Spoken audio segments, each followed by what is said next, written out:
Baik, jadi sampai di situ tadi.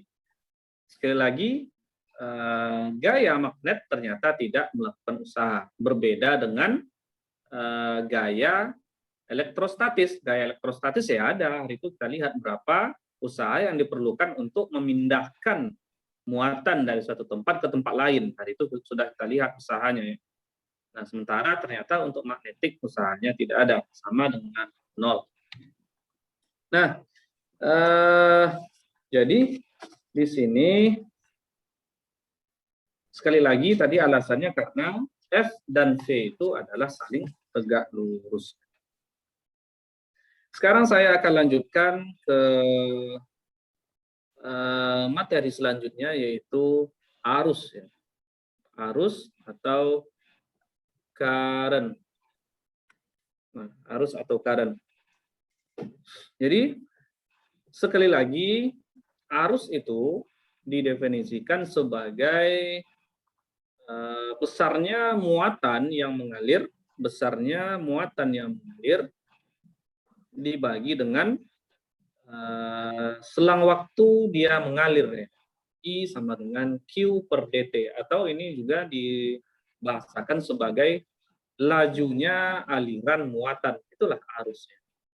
Ini sebetulnya tidak hanya berlaku arus listrik ya, tetapi juga berlaku untuk misalnya arus air yang mengalir ya. Arus air yang mengalir berarti banyaknya debit air yang mengalir dibagi dengan waktu dia mengalir. Nah, itu adalah definisi daripada arus.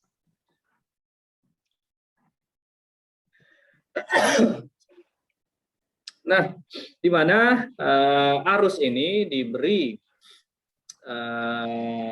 satuan yaitu ampere. Beri satuan ampere. Nah, di mana 1 ampere itu sama dengan otomatis coulomb per 1 coulomb per dt-nya adalah second. 1 coulomb per second. Itu satuannya ya. Sehingga untuk suatu kawat, nah kita lihat misalnya kawat dengan rapat muatan, misalnya dengan rapat muatan, ya udah dengan muatannya saja saya tulis ya. Dengan muatan lambda misalnya. Muatan lambda ini tentu kerapatannya dikali dengan apakah dia volume, berarti volume ya. Kalau dia permukaan berarti permukaan. Sehingga untuk suatu kawat dengan muatan lambda maka akan mengalir muatan tersebut akan mengalir dengan kecepatan V. Nah, sehingga kita dapat menulis arus itu sebagai fungsi daripada lambda dikali V. Nah, sekali lagi, lambda adalah muatan yang mengalir pada kawat tersebut. Nah, jika kita lihat, misalkan kita anggap di sini, saya langsung saja ya, ini adalah kawatnya, lalu kita ambil pada selang waktu tertentu, dia tadi kan mengalir dengan kecepatan V dan pada waktu T. Jika saya ambil pada satu titik, pada satu saat di sini, otomatis ini ya, pada saat dt ini ya panjangnya berarti dl, ya kan, panjang yang dilewatinya adalah dl.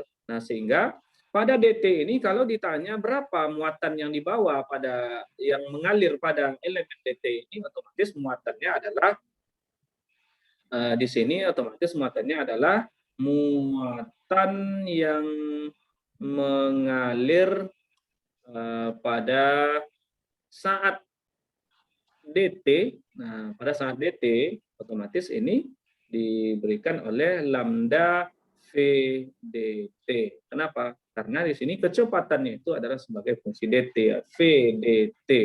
otomatis lambda VDT. Nah, ini adalah muatannya. Nah, dari mana? Sekali lagi ini dari VDT. Nah, jadi tadi kan sudah kita tulis bahwa I sama dengan lambda V ya. Nah, sehingga ini juga bisa kita tulis dalam bentuk apabila kita lihat misalnya sekali lagi ini DT dan ini V, maka kita akan diberikan, jadi kita tulis lagi persamaan kita F magnetik itu, F magnetik tadi integral V cross P, tentu di sini sekarang adalah DQ. DQ itu adalah banyaknya muatan yang mengalir pada kecepatan V itu. Banyaknya muatan. Kenapa? Karena di sini sekarang kan tidak lagi suatu muatan titik, melainkan ada banyak muatan, distribusi muatan, yaitu tentu kita integralkan sebagai integral DQ. Nah, sehingga ini dapat kita tulis F magnetik menjadi integral V cross B, V cross B. Kalau jumlah muatannya, ini kan panjangnya misalnya panjangnya apa? Panjangnya pada DT ini tentu panjang, ini kan sepanjang L ya, pada DT ini tentu panjang elemennya adalah elemen DL pada saat DT tersebut. Sehingga di sini kita ambil muatan DQ itu pada saat itu sama dengan otomatis adalah kerapatannya atau banyak muatannya per dikali dengan panjang DL-nya. Kenapa? Karena di sepanjang DL itu terdapat banyak muatan. Sekarang kita ambil pada saat DT itu otomatis elemen panjangnya adalah DL. Otomatis jumlah muatan yang terdapat pada DL adalah kita kalikan lambda dengan DL. Nah, sehingga sekarang dari sini V cross B lambda DL otomatis F magnetik sama dengan integral. Ingat ya, tadi maaf sebelumnya saya lihat, tadi kan I sudah kita lihat sebagai V lambda dikali V. Lambda dikali V itu kan adalah I ya. Sekali lagi, lambda dikali V itu adalah I. Sehingga sekarang dapat kita tulis I cross B. Nah, I cross B ini integral DL. Kenapa? Karena lambda dengan V adalah I.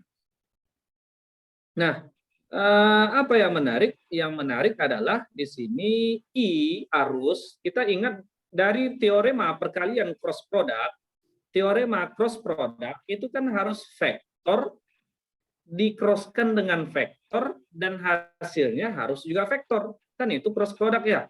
Tetapi di sini kita lihat bahwa I itu kan besaran skalar ya. I itu arus itu kan besaran skalar. I itu besaran skalar, otomatis dia tidak tepat berada di dalam kurungan cross product ini. Skalar cross B hasilnya adalah F yang saling tegak lurus terhadap I dan B. Otomatis persamaan ini sangat reasonable atau sangat beralasan kita rearrange atau kita atur menjadi F magnetik sama dengan, karena I-nya tadi konstan, saya bawa dia keluar I, nah ini menjadi DL cross B. Nah, sekarang kita punya persamaan ini. Sekali lagi, gaya magnetik sama dengan IDL cross B. Ini sebetulnya hubungannya kemana ini, Pak? Nah, ini sebagaimana yang sudah kita pelajari baik di fisika dasar dulu maupun di mungkin yang mengajar di sekolah, kita akan mengajar itu F sama dengan Kalau di buku-buku, apalagi buku rumus-rumus singkat itu selalu dibuat bil ya, ya kan? Tetapi kalau buku fisika dasar kalau kita lihat bukunya Survey Jewett atau bukunya Holiday Resnick atau bukunya Tipler, maka F ini sebetulnya ditulis bukan bil, tetapi ditulisnya itu ditulis itu I L cross B. Nah, ditulis itu seperti itu. Nah, ini kan mirip dengan ini ya. Artinya diambil dari persamaan F magnetik bil seperti ini. Perhatikan, ini adalah perkalian cross product. Sekali lagi adalah perkalian cross product. Ini saya bawa ke lembaran baru ya. Jadi sekali lagi F sama dengan merupakan perkalian cross product I dl cross B, atau boleh kalau kita pakai yang di fisika dasar tadi, yaitu F sama dengan I L cross B. Ini kan perkalian cross product ini, L cross B. Artinya L, B, dan F itu saling tegak lurus. Di mana L cross B itu jika dia tidak tegak lurus, maka kita wajib mengambil yang tegak lurusnya. Tegak lurus adalah kalau perkalian cross tegak lurus, maka hasilnya akan ada. Kenapa tidak kita ambil komponen yang sejajar L dan B ini, Pak? Sekali lagi, kenapa tidak kita ambil L dot B? Maaf, kenapa tidak kita ambil yang sejajar? Kalau dia sejajar, otomatis nanti L ini menjadi dot B. Tetapi kalau kita mau tegak lurus dan nilainya ada, sekali lagi, kalau nilainya ada, maka harus dia tegak lurus supaya cross ini ada hasilnya. Kita tahu bahwa I cross I hasilnya adalah 0. Ya, kalau dia sama, kalau dia sudutnya sama dengan 0. Kenapa? Sin theta sama dengan 0. Sementara L cross B ini kalau dia tegak lurus, maka sinnya sin 90 itu sama dengan 1. Sehingga jika dia tidak tegak lurus, maka berlaku F sama dengan I L B dikali sin theta, atau kadang ditulis dengan bil, kalau di sekolah kayak gini ya, bil sin theta. Lagi-lagi theta itu adalah sudut antara L dan B. Nah, seperti itu. Sekarang yang harus kita pahami lagi adalah, lalu kemana arah arus? Nah, ingat, arah arus itu pasti searah dengan vektor L. Nah, kenapa? Karena dia akan mengalir pada panjang pada L itu. Dia akan mengalir pada kawat itu. Otomatis arahnya kemana arah kawat, ya ke situ arah dia. Dengan catatan positif negatifnya kita lihat menggunakan aturan tangan kanan tadi. Tetapi sekarang dia kemana arah kawat, pasti dia ke situ. Kenapa? Karena dia arus itu mengalirnya adalah pada kawat. Nah, dia tidak bisa keluar daripada kawat muatan itu. Seperti itu. Baik, kita lanjutkan. Nah, sehingga di sini diberikan apabila, saya lanjutkan, apabila arus mengalir pada permukaan, nah, maka kita harus tahu bahwa akan ada surface current density atau kerapatan arus pada permukaan tersebut. Rapat arus persatuan permukaan atau persatuan luas ya. Rapat arus persatuan luas, yaitu sekali lagi rapat arus harus persatuan luas ya, satuan luas yang diberikan oleh K yang didefinisikan sebagai DI per DL. Ingat, DL yang kita ambil adalah DL yang tegak lurus. Kalau tidak, ya kita proyeksikan dia ke bagian yang tegak lurusnya. Nah, sehingga kita tahu bahwa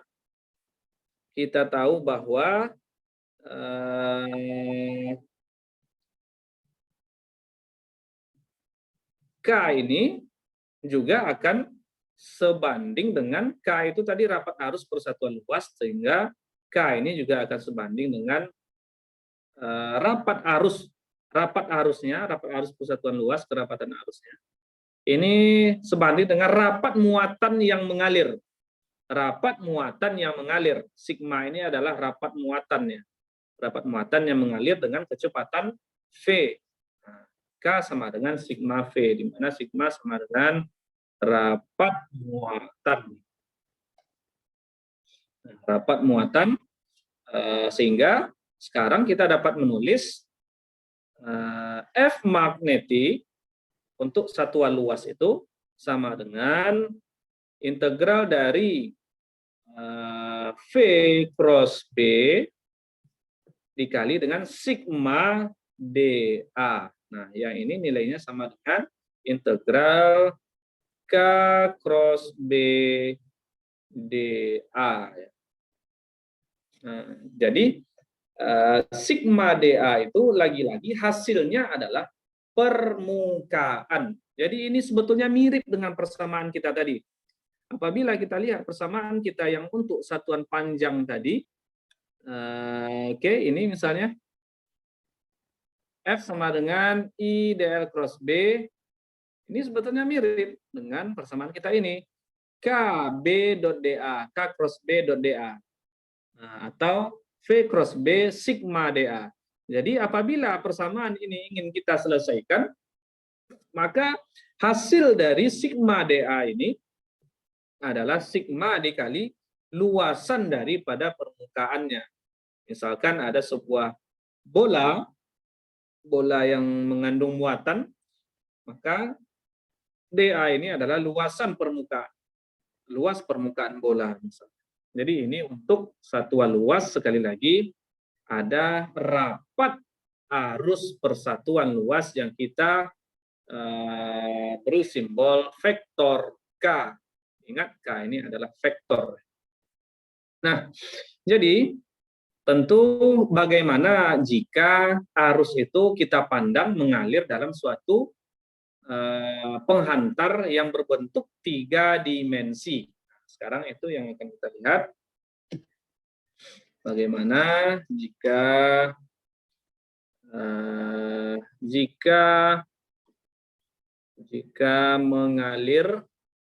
jika arus mengalir pada penghantar 3 dimensi, misalkan pada sebuah kawat silinder misalnya, itu kan sudah dimensi, itu sudah ada volumenya ya. Maka rapat arus persatuan volumenya, rapat arus persatuan volum, rapat arus persatuan volum ini disimbolkan dengan J vektor. Nah, sehingga di sini didefinisikan J sama dengan DI terhadap DA tegak lurus. DI per DA. Kalau tadi, jadi ini diturunkan dia satu langkah. Ini volume, J ini volume, rapat arus persatuan volume ya. Tetapi DA ini adalah luasan yang tegak lurus. Tapi kalau tadi dia ini J ini adalah K, kita lihat, saya tulis lagi, K di sini kan adalah DI per, otomatis kita turunkan dia satu. Di sini DA menjadi berarti di sini DL. Nah, tegak lurus ya. Jadi persamaan kita yang kedua ini definisinya sama dengan persamaan kita yang pertama tadi. Bedanya sekarang J untuk volume, K untuk luas DA untuk hasilnya adalah luas, DL hasilnya adalah berbentuk dimensi panjangnya.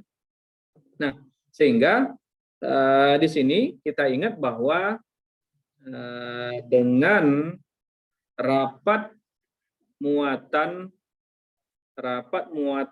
biasa rapat muatan itu kita pakai rho ya. Rapat muatan persatuan volume ya. Persatuan volume itu rho. Nah, dengan rapat muatan persatuan volume rho, dan ya dia kan tetap mengalir ya, mengalir dengan kecepatan V, Nah, maka dengan cara yang sama kita rumuskan J sama dengan rho dikali V, sama tadi kan K sama dengan sigma dikali V. K sama dengan sigma dikali V. Sekarang berarti menjadi rho dikali V. Nah, sehingga menggunakan teorema integral dapat kita manfaatkan dua buah persamaan ini menjadi F magnetik sama dengan integral V cross B, otomatis ini menjadi rho dV. Nah, yang ini sama dengan integral, ya tinggal kita ganti K-nya menjadi J, yaitu J cross B dV. Sekali lagi, dV ini hasilnya adalah hasil daripada dV ini adalah volume dari rapat muatannya itu sendiri. Misalnya sebuah bola berarti ya volume bola. Kalau dia silinder ya berarti dia volume dari silinder. Seperti itu.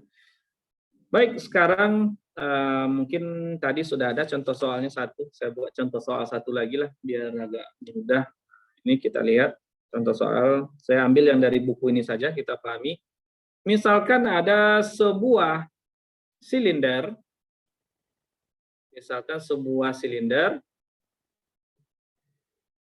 Nah, ini silinder padat dengan radius A. Nah, A ini A ya, bukan D ya. A dengan radius A. Nah, jadi ini dia mengalir pada suatu kawat dengan panjang L misalnya ya. Nah, maka sekarang pertanyaannya, tentukanlah volume current density. Rapat arus persatuan volume. Tentukanlah rapat arus persatuan volume. Ini kalau rapat arus persatuan volume tadi adalah J. Nah, itu yang suruh dicari. Nah, kita ingat bahwa tadi persamaan kita integral V cross B, dikali rho dV, ini sama dengan integral J cross B dikali dengan dV. Nah, ingat di sini ada dV, ya. Di sini ada dV, maka integralnya itu kita harus menentukan volume daripada silinder. Tapi apa yang perlu kita ketahui terlebih dahulu? Nah, ingat bahwa arus itu kan mengalir kan seperti ini ya.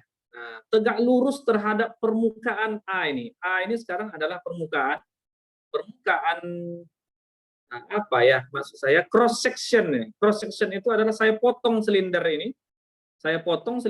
Maka arus yang mengalir itu ya tegak lurus dia terhadap luasan A yang bulat itu.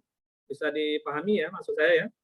Nah, jadi dia tegak lurus, otomatis luasan A ini sendiri sekarang A kan adalah luasan A itu kan luas dari lingkarannya. Pi A kuadrat ya luasannya. Nah, sehingga di sini dapat kita tulis dalam bentuk J sama dengan, tadi kan kita definisikan J sama dengan DI per DA. J sama dengan DI per DA. Maka ini dapat kita tulis I dibagi dengan DA adalah pi A kuadrat. Nah, itu adalah J. Nah, sehingga sekarang ini adalah rapat muatannya persatuan volumenya sementara ya. Sekarang kita lihat yang kedua, ini rapat arus persatuan volumenya.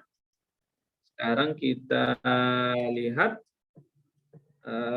anggaplah, nah ini masih soalnya, ini lanjutan soalnya ya. Ini lanjutan soal ya. Nah, anggap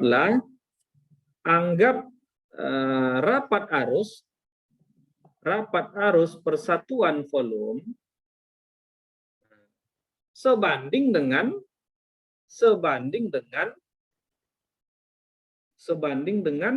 nah ini disebutkan jarak dari permukaan tersebut, sebanding dengan jarak permukaannya, jarak dari permukaan tersebut. Atau ini dibuatkan di sini J sama dengan K konstanta dikali dengan S. S adalah jarak permukaan ya. Nah, ini yang diberikan di soal ya. Sehingga di sini kita disuruh tentukanlah total arus. Tentukanlah arus total yang mengalir ya. Yang mengalir. Nah, maka dengan kita mengingat bahwa tadi kita diberikan J sama dengan KS dan J sama dengan 1 per pi A kuadrat, maka kita sekarang bisa menulis DA yang tegak lurus itu sama dengan SDS, nanti kita akan lihat, SDS. DS ini otomatis jarak, kenapa? Jadi sekarang seperti ini, biar tak bingung, saya buatkan gambarnya seperti ini. Jadi kan tadi ini jari-jarinya adalah A. Nah, sementara dibuat di sini pernyataan, anggaplah rapat arus persatuan volume jarak dari permukaan, jarak ke permukaannya, nah, otomatis sekarang S itu adalah jarak permukaan, jarak dari permukaan. Sebentar saya baca. Ada yang tutup, ada dia. S, maaf ya, bukan jarak permukaannya, saya salah tulis soal ini. Distance from the axis, jarak dari pusat ya, jarak dari pusat. Nah, berarti S itu sekarang adalah jarak dari pusat. Kalau seandainya kita ambil di sini, kalau saya ambil di sini, jarak dari pusatnya adalah S. Nah, otomatis kan sekarang ini kan J itu kan akan bervariasi sepanjang S. S ini kan bisa sepak jauhnya segini, bisa sampai di sini. Jadi ini S itu bervariasi dari 0 sampai ke A. Nah, bisa dipahami maksud saya kan? S itu nilainya bervariasi dari 0, dari pusat sampai ke A. Nah, sehingga DA itu sama dengan SDS. Sehingga DA sama dengan SDS. Nah, ini dikali dengan, kenapa? Karena ini untuk dia semakin banyak, otomatis totalnya kan adalah akan merupakan seluruh dari permukaan dengan jari-jari A ini. Yang tadi kita misalnya saya anggap sekarang pada kondisi ini sudutnya adalah, saya ambil di sini sudutnya adalah DP misalnya, DV. Jadi pada DA itu otomatis pada DA yang tegak lurus itu akan ada SDS. DS itu yang mana? DS itu adalah elemen yang terkecil dari S ini. SDS dikali sudah berapa derajat dia berputar ke sini, yaitu dP. Nah, seperti itu. Sehingga sekarang barulah bisa kita masukkan ke persamaan kita, yaitu I sama dengan integral tadi J-nya adalah KS, J-nya adalah KS, lalu kita masukkan SDS dikali dengan dV, ya, dV. Nah, di mana hasilnya adalah ini dapat kita bawa keluar, ini sama dengan dituliskan 2pi, K itu adalah konstanta tadi ya, 2pi K 0 sampai A S kuadrat, S dikali di sini ada S, maka S kuadrat ds. Nah, seperti itu. Sekali lagi, K-nya kita bawa keluar, kemudian Pi-nya dari mana muncul? Pi-nya muncul dari, perhatikan, dari theta ini, karena ini kita integralkan dia 2 kali. Kalau kita integralkan terhadap dP, ini kan pertama kita integralkan terhadap Pi ya, dP. Pertama kita integralkan terhadap dP yang pertama. Hasil integral terhadap dP ini otomatis ini 0 sampai Pi. Kenapa? Karena dia berputar dari sini sampai, maaf, 0 sampai 2pi ya. 0 sampai 2pi. Karena ini kan dP ini, putar saya ini kan totalnya kan 360 derajat ini. Otomatis dia 2pi hasil integral totalnya. Maka 2pi baru sekarang kita integralkan terhadap ds. Nah, sementara S dan S bisa kita kalikan, S kuadrat ds. Sekarang saya lanjutkan, ini akan memberikan 2pi K, 2pi K, integral S kuadrat itu kan adalah 1/3 S pangkat 3, yaitu dari 0 sampai ke A. Maka hasil dari persamaan ini akan memberikan kita I sama dengan 2pi K per 3. Aduh, ya.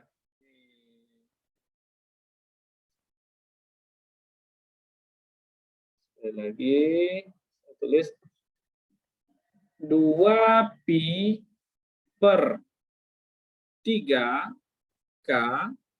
Nah, ini berarti A pangkat 3. A pangkat 3. Kita ganti S-nya dengan A. Otomatis yang nolnya tidak ada.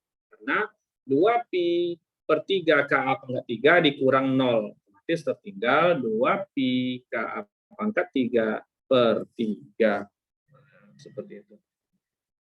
Baik, kira-kira itu saja untuk hari ini yang kita akan pelajari, sehingga pada minggu depan kita akan lanjutkan ke hukum Biot-Savart ya.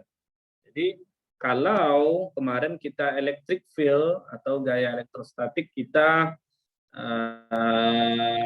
ada hukum Gauss law.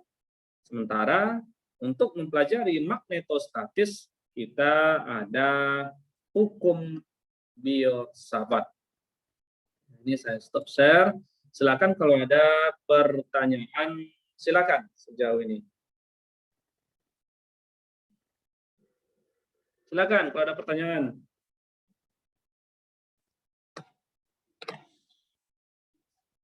Sekarang ada alhamdulillah hadir semua ini ya, 12-10. Jadi hari ini kita adalah pertemuan ke-6 ya, tak salah tadi saya ketika saya membuat absensi. Jadi berarti kita tinggal satu perkuliahan lagi, setelah itu kita akan memasuki UTS nantinya. Tapi nanti saya akan bicarakan dulu sama teman-teman semuanya, apakah UTS kita gabung saja sama UAS, karena soalnya sedikit ya. mungkin UTS 3, UAS 3, 6 soal ya. Bisa jadi kita gabung nanti ya. Karena kan nilai kita kan sudah banyak kita ambil dari kuis dan tugas, sehingga saya berencana hari ini mungkin nanti siang saya akan posting kuis untuk kita, karena kuis kita sudah mungkin sudah 2 pertemuan tidak ada kuis ya. Silakan kalau ada pertanyaan.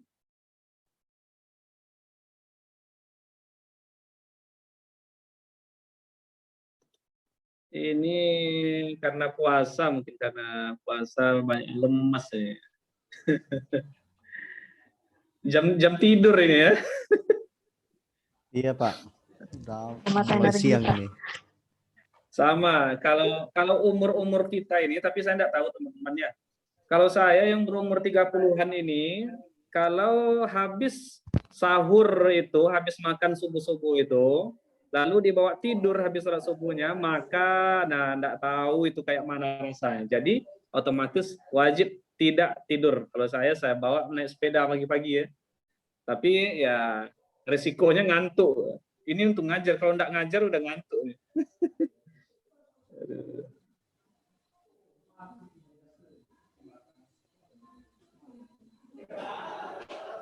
Ada pertanyaan? Silakan. Tidak ada, Pak. Jadi usaha yang kita berikan itu, dia kan perkalian dot product, perkalian divergensi itu. W sama dengan F.dr. Itu kan divergen itu ya. Divergen F.dr itu perkalian dot product, maka otomatis yang kita ambil itu adalah bagian yang sejajar. Semakin sejajar, guys,